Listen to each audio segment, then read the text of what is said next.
Spiderman brand new day ने कमाई कर ली है $2 बिलियन की। और ये अकेली अचीवमेंट नहीं है इस फिल्म की। इस फिल्म ने $2 बिलियन की कमाई करने के साथ साथ पूरे के पूरे म्यूटेंट सागा को सेटअप भी कर दिया। एक ही फिल्म हमें स्पाइडरमैन की कहानी दिखाने के साथ साथ म्यूटेंट और ह्यूमन के बीच के हेट को सेटअप कर गई, इनहिबिटर कॉलर को इंट्रोड्यूस कर दिया और एक ऐसे विलन के लिए ग्राउंड वर्क प्रिपेयर कर दिया जिसकी अनाउंसमेंट भी हो चुकी है D23 में। तो आइए देखते हैं कि स्पाइडरमैन ब्रांड न्यू डे ने कैसे एक्समैन के रीबूट के साथ साथ उसके अगले विलन को भी सेटअप कर दिया है। तो हमारा सबसे पहला पॉइंट है कि स्पाइडरमैन ने दे दिया है म्यूटेंट्स को कैद करने का इंस्ट्रूमेंट। अब स्पाइडरमैन ब्रांड न्यू डे में हमने देखा कि पीटर अपने अंदर हो रहे अनकंट्रोलेबल चेंजेस का सॉल्यूशन ढूंढने के लिए ब्रूस बैनर के पास जाता है। पीटर जानता है कि ब्रूस ने भी सालों तक हल्क के अनकंट्रोलेबल नेचर को कंट्रोल करने की कोशिश की है, जहां वो एक इनहिबिटर की मदद से अपने हल्क ट्रांसफॉर्मेशन को सप्रेस कर पा रहा है। ब्रूस के साथ डिस्कशन में पीटर स्पेसिफिकली उसके इनहिबिटर के बारे में पूछता है और समझता है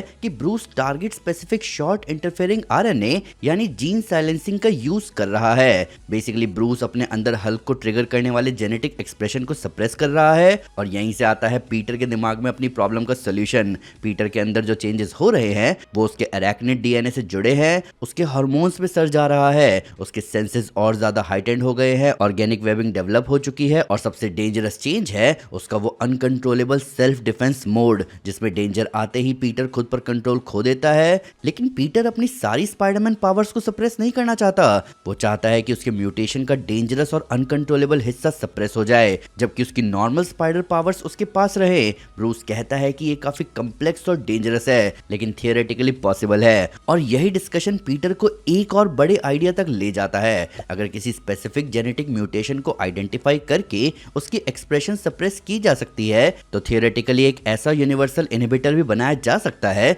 जो अलग अलग तरह के म्यूटेशन को आइडेंटिफाई करके उन्हें सप्रेस कर सके।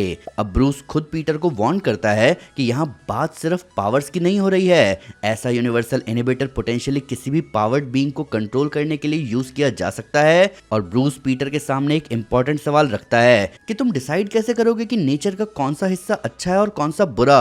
क्या पता जैसे तुम सप्रेस करने की कोशिश कर रहे हो वही तुम्हें प्रोटेक्ट कर रहे हो। जैसे कॉमिक्स में कई इंसान एक्समैन को सप्रेस करने की कोशिश करते हैं जबकि कई जगह एक्समैन ही उन्हें प्रोटेक्ट कर रहे होते हैं। वहीं ब्रूस भी ये बात एक्सपीरियंस से जानता है। एक वक्त था जब वो हल्क से छुटकारा पाना चाहता था लेकिन हल्क ने बार बार ब्रूस की जान बचाई है और एग्जैक्टली यही चीज पीटर के साथ भी हो रही है क्योंकि उसके अंदर आया ये नया डेंजरस म्यूटेशन बेशक दूसरों के लिए डेंजरस है पर कहीं ना कहीं उसके सेल्फ डिफेंस के लिए भी वर्क कर रहा है। लेकिन पीटर को उस वक्त शायद आइडिया भी नहीं है कि उसने एमसीयू के फ्यूचर के लिए कितनी डेंजरस टेक्नोलॉजी की फाउंडेशन रख दी है क्योंकि मार्वल में एक पूरी स्पीशीज है जिनकी पावर उनके जीन्स से जुड़ी है। ये है म्यूटेंट्स। कॉमिक्स में म्यूटेंट्स के डीएनए में एक्स जीन होता है। इसी इवोल्यूशनरी डिफरेंस की वजह से म्यूटेंट्स को होमो सुपीरियर भी कहा जाता है और कॉमिक्स में म्यूटेंट्स को कंट्रोल करने के लिए एग्जैक्टली इसी कंसेप्ट की टेक्नोलॉजी का यूज हो रहा है, इनहिबिटर कॉलर्स, जो म्यूटेंट्स की पावर्स को सप्रेस कर देते हैं। यानी पीटर ने अपनी प्रॉब्लम सॉल्व करने के लिए जो टेक्नोलॉजी डेवलप करनी शुरू की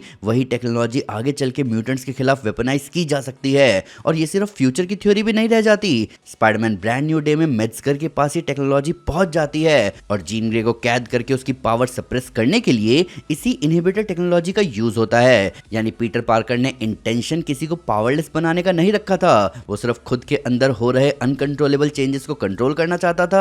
लेकिन जाने अनजाने स्पाइडरमैन ने एमसीयू के म्यूटेंट इनहिबिटर कॉलर की फाउंडेशन रख दी। अब आते हैं हमारे अगले पॉइंट पर कि कोई आ रहा है। अब हम सब जानते हैं कि पीटर वो यूनिवर्सल इनहिबिटर लेकर डीओडीसी के हेडक्वार्टर में आया था और वहां उसका सामना होता है हल्क से।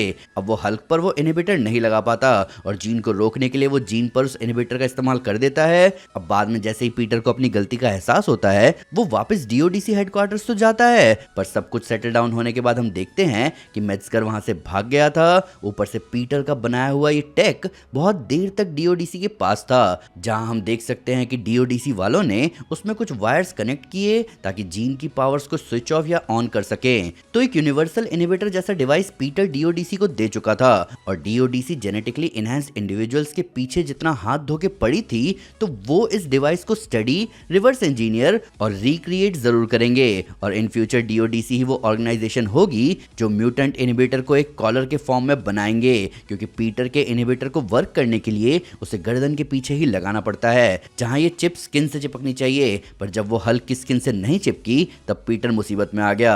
तो कॉलर यहाँ बेटर वर्क करेगा, पर पीटर की एक गलती की वजह से उसने एक ऐसा इवेंट ट्रिगर कर दिया है जहां डीओडीसी अब सालों तक म्यूटेंट्स को कंट्रोल करने वाला है। पर अब आप सोचोगे कि आखिर डीओडीसी में ऐसा कौन होगा जो इतने ईवल आइडियाज के साथ आएगा, और आपके मन में ये आ रहा होगा कि भाई विलियम मेट्जगर ऑलरेडी एक ईवल इंसान था, पर मैं आपको बताना चाहूंगा कि उसके अलावा एक और बुरा इंसान है यहाँ, बस हमें रिवील नहीं किया गया।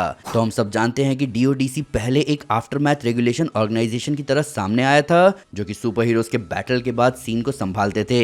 पर धीरे धीरे डीओडीसी का जुरिस्डिक्शन बढ़ता गया और वंडरमैन शो में हमें दिखाया गया कि डीओडीसी अब सिर्फ आफ्टरमैथ रेगुलेशन तक नहीं रुकी है, बल्कि अब वो ये भी डिसाइड करने लगे हैं कि किन इंडिविजुअल्स की वजह से ऐसी बर्बादी ट्रिगर हो सकती है। उसके बाद अगर वो उन्हें हेल्पफुल लगे तो उन्हें जाने देते हैं, पर अगर सस्पिशियस लगे तो उन्हें डीओडीसी की जेल में डाल दिया जाता है। अब ब्रांड न्यू डे इस कंसेप्ट को और एक स्टेप फर्दर ले गया, जहां हमें पता चला कि डीओडीसी सिर्फ सुपर पावर्ड बीइंग्स पर ही नहीं बल्कि उनमें भी बहुत ज्यादा इंटरेस्टेड हैं जो कि जेनेटिकली म्यूटेटेड हैं या फिर जिनकी पावर्स उनके जीन्स से आती है। और इसी डिपार्टमेंट में और स्टडी करने के लिए उन्होंने सारा ग्रे को टारगेट किया।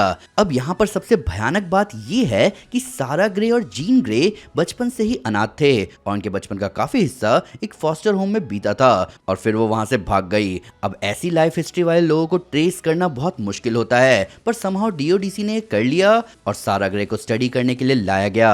पर सवाल ये है कि डीओडीसी के अंदर आखिर ऐसा कौन सा शख्स है जिसका इंटरेस्ट सुपर पावर्ड बीइंग से आगे बढ़कर जेनेटिकली म्यूटेटेड ह्यूमंस की तरफ गया होगा। एक बार गेस करो। जी हाँ, वो मिस्टर सिनिस्टर यानी नेथेनियल एसेक्स है दोस्तों।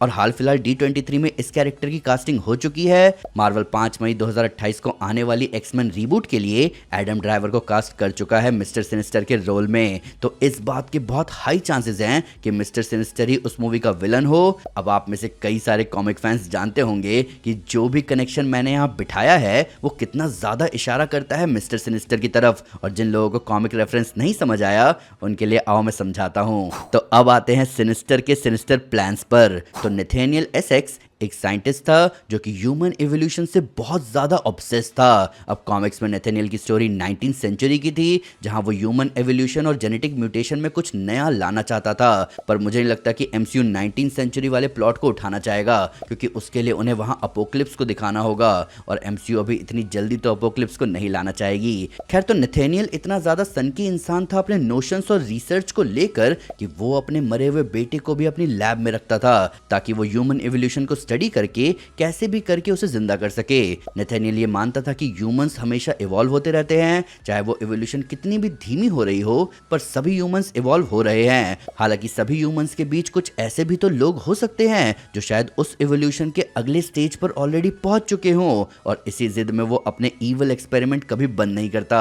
अब कॉमिक्स में तो नेथेनियल के पागलपन से ही इंप्रेस होकर अपोक्लिप्स ने उसे म्यूटेट करके मिस्टर सिनिस्टर बनाया था, पर कॉमिक्स में ऐसा हो सकता है कि डॉक्टर नेथेनियल एसेक्स पहले से डीओडीसी का एक साइंटिस्ट हो जो कि सेम पागलपन को कैरी करता है। एक ऐसा पागलपन जहां वो ह्यूमन एवोल्यूशन और जेनेटिक म्यूटेशन को स्टडी करने के पीछे इस कदर पड़ा हो कि उसने खुद डीओडीसी की मदद करी हो म्यूटेंट्स को ट्रेस करने में, जिसकी वजह से जीन की बहन सारा ग्रे पकड़ी गई। पर हमें ब्रांड न्यू डे में पता चला कि सारा उतनी पावरफुल नहीं थी। जो उसके एक्स जीन किस तरह वर्क करते हैं ये बात पता चल पाई डीओडीसी को, तब सामने आई जीन। अब जीन के एक्सपेरिमेंट के दौरान डीओडीसी को बहुत बढ़िया रिजल्ट्स मिले, physiological response data, brain mapping, सब कुछ मिला। पर जीन वहां से भाग निकली। पर जो जीन ग्रे वाला डेवलपमेंट डीओडीसी को मिला, उसके बाद वो साइंटिस्ट जिसने ये पूरा प्रोग्राम शुरू किया यानी कि नेथेनियल एसेक्स, वो अब पीछे तो नहीं हटेगा। ऊपर से अब उनके पास यूनिवर्सल इनहिबिटर जैसा डिवाइस भी हाथ लग चुका है। इन सब के ऊपर जिस म्यूटेंट का डेटा नेथेनियल को मिला है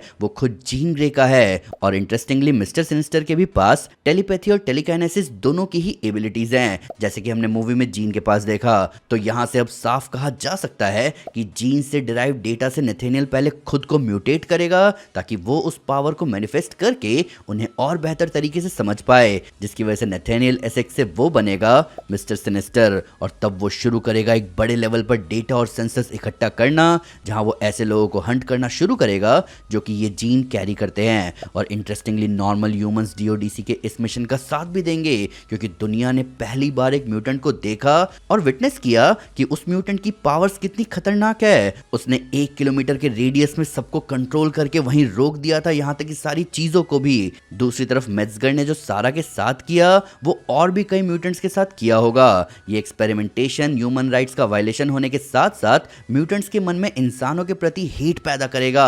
तो जीन और मेट्जगर के बीच की लड़ाई ही वो नफरत का रीजन बनेगी कि क्यों इंसान और म्यूटेंट्स के बीच इतनी दुश्मनी है। और इसी नफरत को नेथेनियल और कई सारे म्यूटेंट हेटर्स यूज करेंगे म्यूटेंट्स के ऊपर जुर्म करने के लिए। वहीं पीटर के एक्शंस और डीओडीसी की हिस्ट्री ये बता रही है कि गवर्नमेंट में भी और भी कई म्यूटेंट हेटर्स हो सकते हैं, जैसे ट्रास्क और गायरिस जैसे लोग। और अब ऐसे लोगों के पास पीटर का इन्वेंशन भी है। तो आप देख ही सकते हो कि कैसे स्पाइडरमैन ब्रांड न्यू डे ने सिर्फ अपने दम पर म्यूटेंट्स की पूरी नींव रख दी, वो भी परफेक्टली। अब ये मूवी वर्ल्ड की टॉप ग्रोसिंग मूवीज की लिस्ट में टाइटैनिक को पीछे छोड़ने वाली है, जहां ये एंड गेम को भी पीछे छोड़ देती, पर एंड गेम अभी री रिलीज होने वाली है। वहीं हमें 2028 में एक्समैन रिबूट भी दिखने वाला है, जिसके लिए जीन का भी परफेक्ट इंट्रोडक्शन हो चुका है। अब देखना यह है कि क्या मार्वल उससे पहले आने वाले प्रोजेक्ट्स में हमें और भी म्यूटेंट से मिलवाएगा जो उस मूवी में दिखने वाले हैं। आइए इनके बारे में कमेंट्स में डिटेल में बात करें। वीडियो अच्छी लगे तो लाइक जरूर करें, चैनल को सब्सक्राइब करना ना भूलें, साथ साथ एक स्टेप आगे आकर अपने फेवरेट चैनल को सपोर्ट करें मेंबरशिप लेकर। Thank you guys, this is Aman Sinha and you are super piece.